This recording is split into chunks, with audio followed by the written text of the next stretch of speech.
Very interesting, क्योंकि आज की वीडियो में मैं आपको ये बताने वाली हूँ कि कैसे आप अपनी डेट ऑफ बर्थ से जान सकते हो कि आप लव मैरिज कर सकते हो या नहीं, क्या आपके लिए अरेंज मैरिज ही अच्छी है। तो ये सारी बातें लव मैरिज और अरेंज मैरिज के ऊपर ये आप खुद फाइंड आउट कर सकते हो अपनी डेट ऑफ बर्थ को देखकर। तो न्यूमरोलॉजी का एक सीक्रेट जिसको देख के आप बता सकते हो अंकों को देख के, तो वही सीक्रेट मैं आपको इस वीडियो में डिस्कस करने वाली हूँ। लेकिन इस वीडियो पे मैं थोड़ी सी ये रिस्ट्रिक्शन लगा देती हूँ कि शादी की एज भी होनी चाहिए और आपका मन भी होना चाहिए। अंक आपको बोल रहे हैं कि अगर आप लव मैरिज करते हो तो आपके लिए अच्छी है, लेकिन आपका ऐसा अभी कुछ आपने सोचा नहीं हुआ, तब ये अंक काम नहीं करते हैं। ठीक है, दोनों चीज़ें फुलफ़िल होनी चाहिए, एक एज होनी चाहिए, दूसरा आपका मन होना चाहिए, तभी आप नंबरों को कैलकुलेट करें। अब जल्दी से आप एक वाइट पेपर ले लें, पेन ले लें और उस पर अपनी डेट ऑफ बर्थ को लिख लें, क्योंकि मैं बड़े ही इजी वे के साथ आपको बताने वाली हूँ कि किस तरह आप अपनी डेट ऑफ बर्थ से एक सीक्रेट कैलकुलेट कर सकते हो। अगर आपको ये चीज़ समझ आ गई तो आप अपने मदर फादर पे इम्प्लीमेंट करके दे सकते हो या अपने फ्रेंड्स के ऊपर किसी के साथ भी आप ये क्या कैलकुलेशन करके देख सकते हो। तो बड़े ही इजी वे से मैं आपके साथ डिस्कस करने वाली हूँ। तो उससे पहले मैं आपको ये बता दूँ, अगर आपको कहीं भी वीडियो अच्छा लगा हो तो hit the like button, notification के लिए बेल आइकन को प्रेस कर लें। अगर आप मेरे इस चैनल पे नए हो तो प्लीज़ पहले चैनल को सब्सक्राइब करें और कुछ वीडियोज़ का लिंक आपको मेरे डिस्क्रिप्शन बॉक्स में मिल जाएगा, तो उन्हें भी विजिट करें।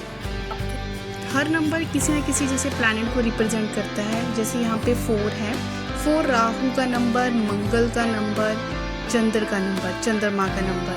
3 है हमारे पास बृहस्पति का नंबर, 5 है हमारे पास बुध का नंबर, 7 है हमारे पास केतु का नंबर, 8 है हमारे पास शनि का नंबर, 1 है हमारे पास सूर्य का नंबर और 6 है हमारे पास शुक्र का नंबर। और अब आप अपनी डेट ऑफ बर्थ को स्टैंडर्ड ओशो ग्रिड को बनाने के बाद एक पेज पे अपनी डेट ऑफ बर्थ को लिख लें। अब मैं आपके सामने एक डेट ऑफ बर्थ का एग्जांपल लूँगी। जैसे कि मैंने एक डेट ऑफ बर्थ लिखी है 10 अप्रैल 1995। तो सबसे पहले आप भी अपनी एक डेट ऑफ बर्थ को लिख लोगे। उसके बाद आप क्या करोगे, इसका मूलांक और भाग्यांक निकालोगे। तो मूलांक मीन्स जिसको हम ड्राइवर भी बोलते हैं। किसी भी डेट ऑफ बर्थ का अगर आपको मूलांक निकालना है तो आप क्या करोगे, उसकी डेट को देखोगे। जैसे कि यहाँ पे जो डेट है वो 10 है, तो इसको ऐड कर लो, 1 + 0 1। तो यहाँ पे जो हमारे पास मूलांक निकल के आता है वो कितना आया, 1।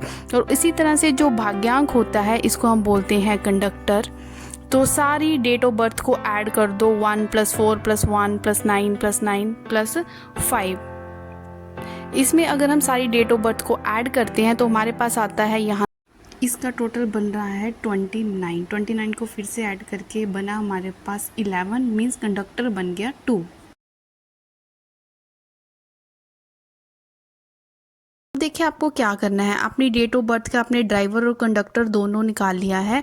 अब जैसे मैंने आपको लोशू ग्रिड बताया था, जैसे कि आप देख सकते हो, अब इस लोशू ग्रिड में जहाँ जहाँ नंबर्स है उसी नंबर्स की पोजीशन जहाँ जहाँ आपकी डेट ऑफ बर्थ में आ रही है आपने उसको वहाँ पे फिल करना है।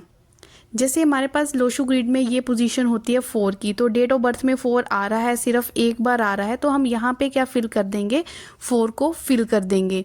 उसके बाद यहाँ पे पोजीशन होती है 9 की, तो 9 भी 2 बार डेट ऑफ बर्थ में आ रहा है, तो हमने यहाँ पे 999 को फिल कर दिया। और यहाँ पे अब लोशू ग्रिड में पोजीशन होती है 2 की, तो कंडक्टर से हमें 2 मिल रहा है। देखो डेट ऑफ बर्थ में से नहीं मिल रहा है, लेकिन कंडक्टर से 2 मिल रहा है, वो भी लोशू ग्रिड का पार्ट बनेगा। तो हमने यहाँ पे क्या लिख दिया, 2। तो एक हमारा ग्रिड फिल हो चुका है। अब हम देखते हैं कि यहाँ पे पोजीशन होती है अकॉर्डिंग टू लोशू ग्रिड 3 की, 3 डेट ऑफ बर्थ में कहीं भी नहीं है, तो इस प्लेस को हम खाली छोड़ देंगे। उसके बाद यहाँ पे पोजीशन होती है 5 की, तो 5 डेट ऑफ बर्थ में हमें दिख रहा है, सिर्फ एक बार आ रहा है, तो हमने यहाँ पे लिख दिया 5। और यहाँ पे लोशू ग्रिड में पोजीशन है 7 की, 7 डेट ऑफ बर्थ में मिसिंग है, तो हम इस ग्रिड को भी छोड़ देंगे। आफ्टर दैट यहाँ पे होता है 8 भी डेट ऑफ बर्थ में हमें कहीं नहीं दिख रहा। और यहाँ पे होता है 1, लेकिन 1 हमें देखो डेट ऑफ बर्थ में 1 2 3 बार आ रहा है, तो आप देख सकते हो मैंने यहाँ पे 1 लिख दिया। लास्ट यहाँ पे होता है 6 की, ये भी पोजीशन खाली रहेगी, ये भी खाली, ये भी खाली, और 6 भी मिसिंग है। अब आपको लव मैरिज या अरेंज मैरिज के लिए किन नंबर्स को देखना है कि आपकी डेट ऑफ बर्थ में वो प्रेजेंट है या नहीं। ध्यान से देखें, आपको पूरी डेट ऑफ बर्थ का आपने ये लोशो ग्रिड बना लिया है। अब आपको चेक करना है कि आपकी डेट ऑफ बर्थ में 2 आ रहा है, ठीक है। उसके बाद आपको देखना है कि आपकी डेट ऑफ बर्थ में 4 नंबर आ रहा है। उसके बाद आपको देखना है कि आपकी डेट ऑफ बर्थ में 6 नंबर आ रहा है। आफ्टर दैट देखना है कि 1 आ रहा है। अगर तो ये 4 के 4 नंबर आपको अपनी डेट ऑफ बर्थ में दिख रहे हैं तो आप लव मैरिज भी करना चाहते हो तो 100% चांस है कि आपकी लव मैरिज होगी ही होगी। अगर आपका मन है और वो नंबर भी प्रेजेंट है और आप भी चाहते हो तो ये अंक आपको इंडिकेशन दे रहे हैं कि आप लव मैरिज कर सकते हो। ज़रूरी नहीं कि हर किसी की डेट ऑफ बर्थ में ये 4 के 4 अंक हो सकता है किसी की डेट ऑफ बर्थ में 3 अंक हो, कोई भी 3 अंक, तब भी बहुत अच्छी पॉसिबिलिटी बनती है लव मैरिज के लिए, ठीक है। अब अगर किसी की डेट ऑफ बर्थ में, अब इतना भी मायूस मत हो जाना अगर किसी को दिख रहा है कि मेरी डेट ऑफ बर्थ में सिर्फ 2 ही अंक है। देखो, अगर 2 अंक है, अगर सपोज करो जैसे इस डेट ऑफ बर्थ में हमें क्या क्या मिल रहा है, इस डेट ऑफ बर्थ को अच्छे से देखते हैं। यहाँ से मुझे 4 भी मिल रहा है, यहाँ से मुझे 1 भी मिल रहा है, यहाँ से 2, तो बहुत अच्छा योग है। देखो, 1 तो रेपिटेशन में आ रहा है, अगर अंक रेपिटेशन में आ रहे हैं तो उतना योग और स्ट्रॉन्ग होता है, ठीक है। 4 2 1, 4 भी है, 2 भी है, 1 भी है, सिर्फ 6 मिसिंग है। तो ये वाली डेट ऑफ बर्थ वाला जो भी है, ठीक है, मेरा नोन ही है, वो रिस्क ले सकता है। रिस्क क्यों कहना है, मीन्स उसकी डेट ऑफ बर्थ में अंक ये बता रहे हैं अगर वो लव मैरिज करना चाहता है तो वो कर सकता है।